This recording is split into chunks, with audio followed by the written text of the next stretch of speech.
Le chapitre 1123 de One Piece est sorti et il s'appelle les 2 semaines oubliées, hein. On va voir pourquoi, mais d'abord on va prendre le début pour le début. On voit les répercussions des dégâts causés par le haki de Joy Boy qui était dans le nœud qu'avait fait le géant de fer qui s'appelle MS il me semble. Et apparemment il y a un petit commentaire très intéressant que font les géants qui disent que selon eux le haki a l'air plus puissant que celui de Shanks alors qu'il ne leur en voulait pas. Alors je sais pas si ça change quelque chose, le commentaire est quand même utile. Et dans ce chapitre on apprend ce qui s'est passé dans les 2 semaines avant l'arrivée des chapeaux de paille. Enfin, la fin de ces 2 semaines, il devait déjà être là. Il y a dû y avoir Saturne et tout le bazar. On découvre que dans ces 2 semaines, il y a eu la découverte que York était une traître et qu'elle a volé le Mother Flame. Et donc, la théorie de Vegapunk, c'est que le Mother Flame a été volé pour le gouvernement mondial. Ça, non, c'est pas une théorie, c'est logique.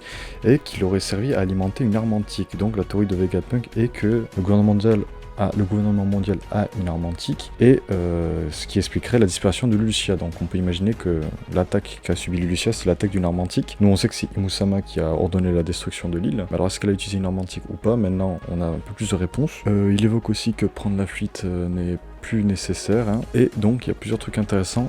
Un outil qui s'appelle le clé à nuage qui va le protéger, qui permet de créer des îles célestes artificielles et qui veut s'en servir pour le futur au cas où si le monde est noyé, pour que les gens aient quelque part où vivre. Donc cet outil a l'air très intéressant et d'ailleurs on peut imaginer que les autres îles célestes sont aussi artificielles, mais je pense qu'il y en a qui ne le sont pas. Et on voit également du coup le début de l'enregistrement de Vegapunk qu'on a eu dans le chapitre d'avant. On voit quand c'est qu'il a enregistré et on voit qu'ensuite il a décidé d'effacer sa mémoire et du coup après il revient au présent avec sa mémoire oubliée et c'est pour ça qu'il a pris des risques. Il sentait qu'il devait mourir et il n'a pas eu le temps, hein, parce qu'à sa mort l'enregistrement se déclenche et après on a le chapitre qui se conclut avec les géants et les chapeaux de paille qui font la fête et Vegapunk qui dit qu'il espère que...